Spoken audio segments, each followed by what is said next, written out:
আসসালামু আলাইকুম রহমতুল্লাহ। সুপ্রিয় শিক্ষার্থীবৃন্দ, আশা করি তোমরা সবাই ভালো আছো। এই ভিডিওটা তৈরি করছি সপ্তম শ্রেণীর শিক্ষার্থীদের জন্য। 2024 সালে সপ্তম শ্রেণীর ইংরেজি বইয়ের অষ্টম অধ্যায়ের 79 পৃষ্ঠার সমাধান নিয়ে আজকে আলোচনা করব। Class 7 English chapter 8 activity 8.6 heroes of Bengal page number 79। শিক্ষার্থীরা, তোমরা যারা এখনও অন্যান্য বিষয়ের ভিডিওগুলো দেখোনি তারা আমাদের চ্যানেলের প্লেলিস্ট অপশন থেকে ঘুরে আসতে পারো। সেখানে তোমরা সপ্তম শ্রেণীর বাংলা, ইংরেজি, গণিত, বিজ্ঞান, ইতিহাস ও সামাজিক বিজ্ঞান, ডিজিটাল প্রযুক্তি, জীবন ও জীবিকা, স্বাস্থ্য সুরক্ষা, ইসলাম শিক্ষা এবং শিল্প ও সংস্কৃতি প্রত্যেকটা বিষয়ের জন্যই আলাদা আলাদা করে প্লেলিস্ট পেয়ে যাচ্ছ। যার যে বিষয়ের ভিডিও দরকার খুব সহজেই তোমরা দেখে নিতে পারবে।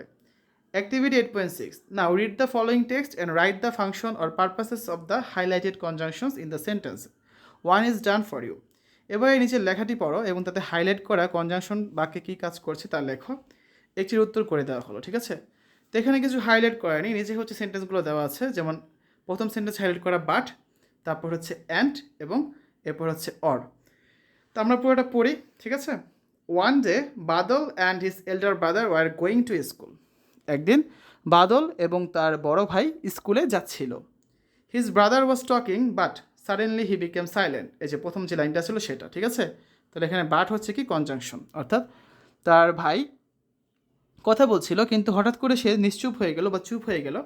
হি ওয়াজ লুকিং আনমাইন্ডফুল, তাকে অন্যমনস্ক মনে হচ্ছিল। Badal asked the reason but his brother did not answer. এখানে কিন্তু এটা দাগ দেওয়া নেই, কিন্তু এটাও কিন্তু সেই কনজাংশন ব্যবহার হয়েছে, বাট কনজাংশন, ঠিক আছে? তো বাদল হচ্ছে তার ভাইকে কারণ জিজ্ঞাসা করলো কিন্তু তার ভাই কোনো উত্তর দিল না। At school they saw many people in the playground. বিদ্যালয়ে তারা হচ্ছে অনেককেই স্কুল মাঠে দেখলো। There were local people, many students and some teachers also. এখানে দেখো অ্যান্ড ব্যবহার করা হয়েছে, যদিও এখানে এই সেন্টেন্সটা দেওয়া নেই, কিন্তু অ্যান্ড কিন্তু এখানে ব্যবহার হয়েছে একটা কনজাংশন রূপে, যে তারা হচ্ছে তাদের মধ্যে ছিল স্থানীয় লোকজন, অনেক ছাত্র এবং কয়েকজন শিক্ষকও।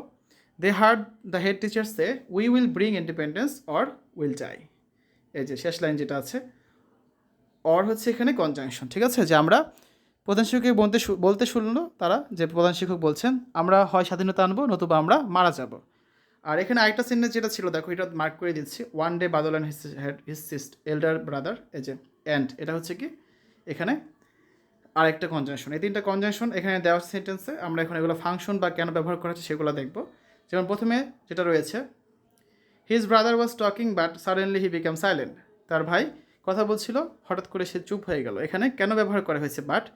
কানেক্টস অপোজিট আইডিয়াস, অর্থাৎ দুটি ভিন্ন ধর্মী ধারণাকে যুক্ত করতে এখানে বাট ব্যবহার করা হয়েছে। তারপর বাকি দুটোর অ্যান্সার আমরা পূরণ করি। এখন দেখো, one day Badal and his elder brother were going to school. এখানে অ্যান্ড ব্যবহার করা হয়েছে। Connects same parts of speech, একই ধরনের পদকে যুক্ত করতে বা একই ধরনের জিনিসকে যুক্ত করতে এখানে অ্যান্ড ব্যবহার করা হয়েছে। Number 3, we will bring independence or die. এটা হচ্ছে কানেক্টস অল্টারনেটিভ আইডিয়াস, অর্থাৎ বিকল্প ধারণাকে যুক্ত করতে এখানে অর ব্যবহার করা হয়েছে, ঠিক আছে? তো আমরা হচ্ছে ছকটা পূরণ করে ফেললাম।